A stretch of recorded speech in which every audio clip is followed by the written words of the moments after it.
1.5 ते 2 महिन्याने ना मला बाळ होईल माझं, पण तरीही माझ्या अंगातला बालिशपणा अजून काही गेला नाही. म्हणजे बघू शकता, लहानपणी आम्ही जे खेळ खेळायचो ना, ते मी आत्ता खेळते एवढ्या वर्षानंतर. झालं असं, थोडासा पाऊस आला होता, रस्त्यावर थोडंसं ओलं ओलं झालं होतं, पण ते लगेच सुकून गेलं. त्यामुळे मग आम्ही इथे थोडंसं पाणी टाकलं रस्त्यावरती आणि तिथेच मी असं राऊंड राऊंड खेळत बसले. हे मी माझ्या नंदेच्या मुलांना दाखवत होते की आम्ही लहानपणी असं असं खेळायचो. सो आत्तासुद्धा मी खेळून घेतलं. त्यानंतरनं मग बॉल खेळून घेतला. बॉल खेळतानासुद्धा खूप मजा आली आणि आम्ही जवळजवळ 2 ते 3 तास बॉल खेळत होतो. एवढ्या दिवसानंतर असं काहीसं खेळून ना मला खरंच खूप छान वाटलं. आणि त्यानंतरनं मला माझा एक ड्रेस रिसीव्ह झाला होता, जो की प्युअर कॉटनचा आहे आणि समरमध्ये तर बेस्ट आहे.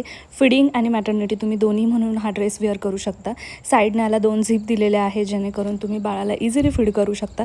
आणि खरंच ड्रेस मस्त आहे, क्वालिटी पण खूप छान आहे. एकदम कमी प्राईसमध्ये मला रिसीव्ह झाला. जर तुम्हाला हवं असेल तर लिंक म्हणून असं कमेंटमध्ये टाईप करा. ह्याची लिंक मी तुमच्या DMमध्ये शेअर करते. त्यानंतरनं मग आमचं वॉटर प्युरिफायरसुद्धा आम्हाला रिसीव्ह झालं होतं. खरं तर 2 दिवसापूर्वीच रिसीव्ह झालं आहे, पण इन्स्टॉलेशनसाठी कुणी आलंच नव्हतं. आज इन्स्टॉलेशनसाठी सुद्धा माणसं येऊन गेले. त्यांनी छान इन्स्टॉल केलं आणि आता इकडे आम्हाला ह्याची जास्त गरज होती. जालन्याला, पुण्याला गरज नव्हती, त्यामुळे आम्ही इतके दिवस घेतलं नव्हतं.